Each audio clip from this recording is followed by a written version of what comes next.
성경의 숲을 걷다 오늘은 시편 84편입니다. 오늘 84편은 시온의 노래로서 근본적으로 예루살렘 성전에 초점을 맞춘 찬양의 노래인데요. 시온의 노래들 중에 가장 아름다운 표현을 담고 있다라고 평가되고 있습니다. 하나님의 임재가 없다면 예루살렘 성은 그저 평범한 곳일 뿐입니다. 그러나 이곳에 하나님의 거처가 있기 때문에 신실한 자들은 그곳에 있기를 소원하며 그곳에 머물 특권을 가진 자들을 부러워하는 것입니다. 그래서 이스라엘의 주요 절기 때 예루살렘 성전으로 올라가던 순례자들이 부르며 묵상한 노래들입니다. 그리고 84편에는 하나님의 이름에 대한 칭호를 다양하게 표현하는데요.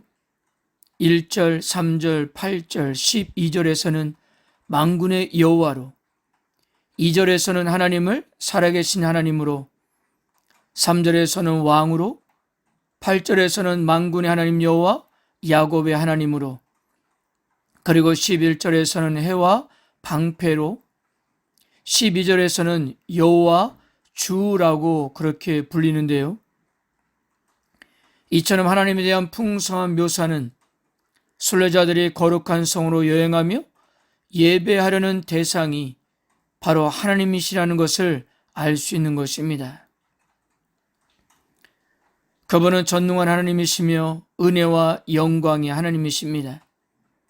즉, 자기 백성의 기도에 응답하시고 그들을 축복하시는 분이셨던 것입니다. 그러므로 얼마나 복된가라는 표현이 4절과 5절, 12절에 반복되고 있는 거예요. 그리고 83편까지 아삽의 시편이 끝나고 오늘 84편부터 고라 자손의 시편이 이어지는데요. 고라는 레인의 증손자로서 모세와 아론을 대한 반역을 도모하다가 죽은 인물인데요. 그의 후손들은 다윗에 의해 성전 문을 지키는 임무를 부여받았습니다. 먼저 1절에서 4절까지 주의 집을 삼하는 자의 갈망을 다양하게 묘사하는데요. 하나님의 성전에 대한 깊은 애정을 고백합니다.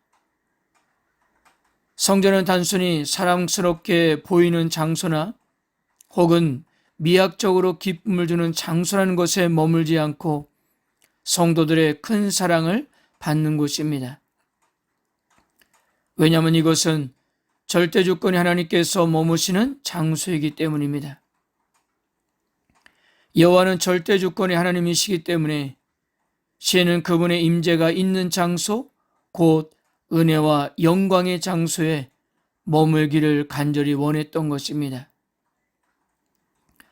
그 사모함이 얼마나 컸던지 시인의 영혼이 기진맥진할 정도였던 거예요. 사모하다는 말은 절박하다는 뜻이고 쇠약하다는 말은 죽을 지경에 이르렀다는 뜻인데요.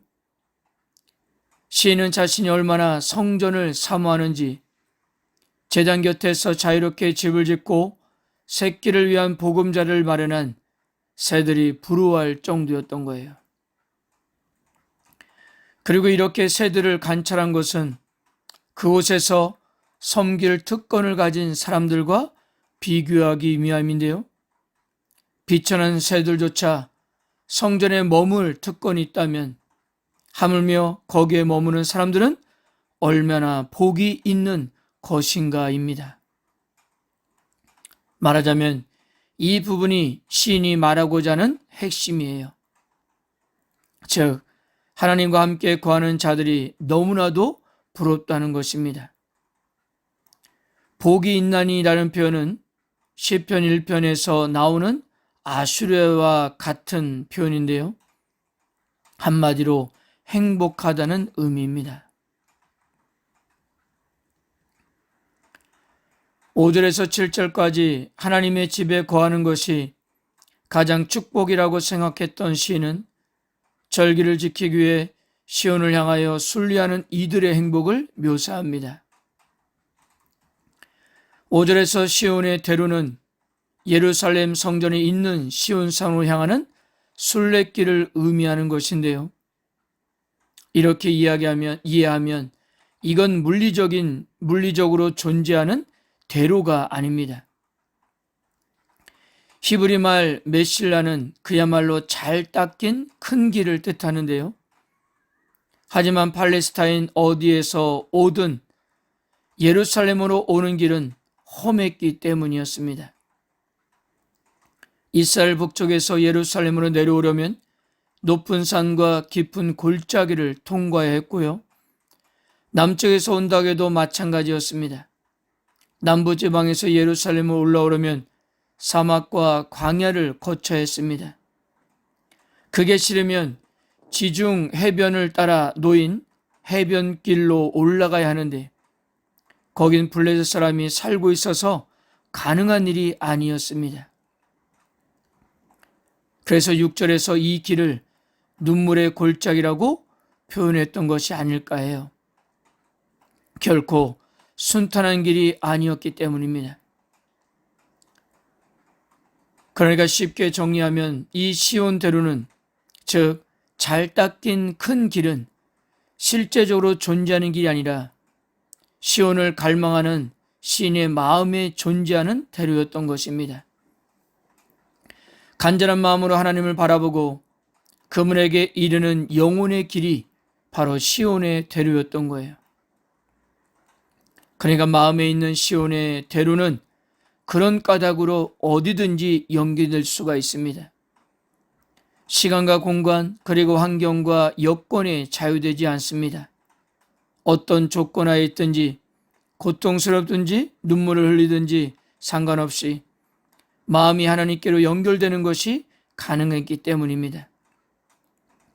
그런 험난한 길에서 경험하는 하나님의 임재는 공기에 메마른 땅을 적시는 샘물이나 이른비 같은 복을 경험하게 될 것이라고 이렇게 말했습니다.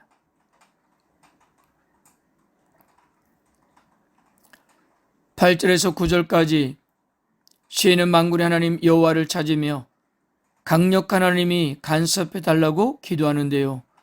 바로 왕을 위한 기도였습니다.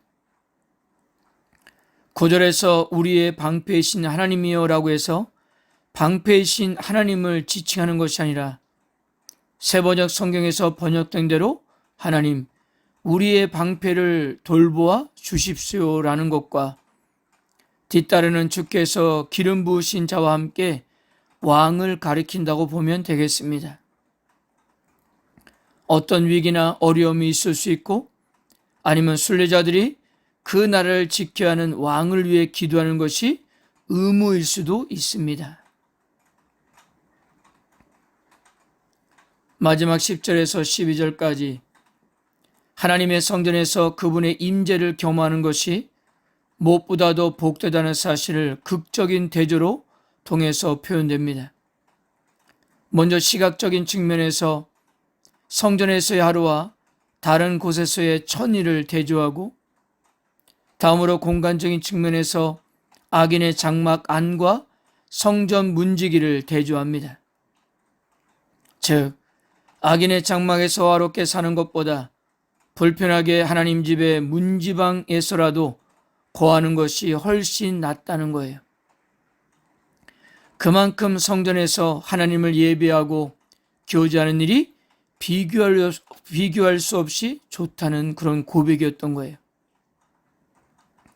그리고 해와 방패는 고대사에서 임금을 일컫는 칭호라는 점에서 세상의 주관자로서의 하나님의 모습에 대한 표현입니다.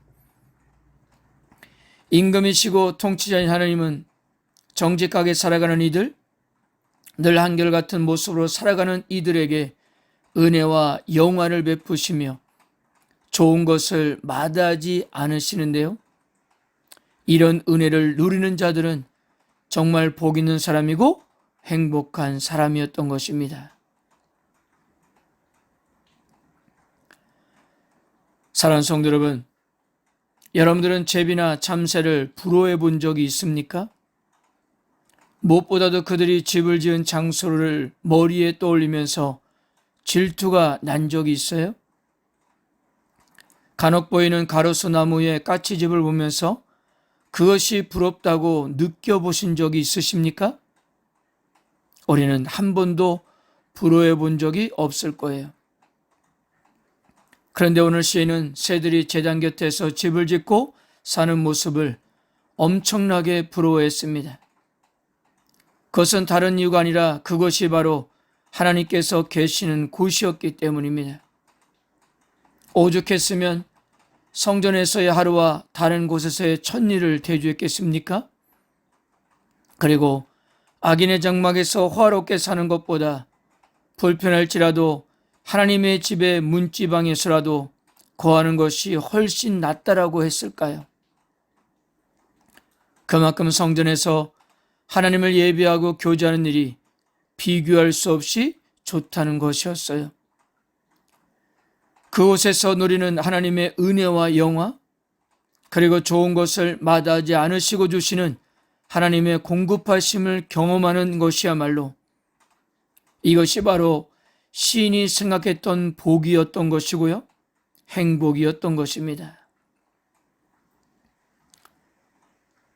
성도 여러분, 우리들도 하나님께 예배하는 일이 하나님과의 만남과 교제가 세상 어떤 것보다 행복한 일이라는 사실을 믿으시고 오늘도 하나님을 신뢰하고 의지함으로 복된 사람, 행복한 사람으로 살아가는 하루가 되시기를 바랍니다. 아멘.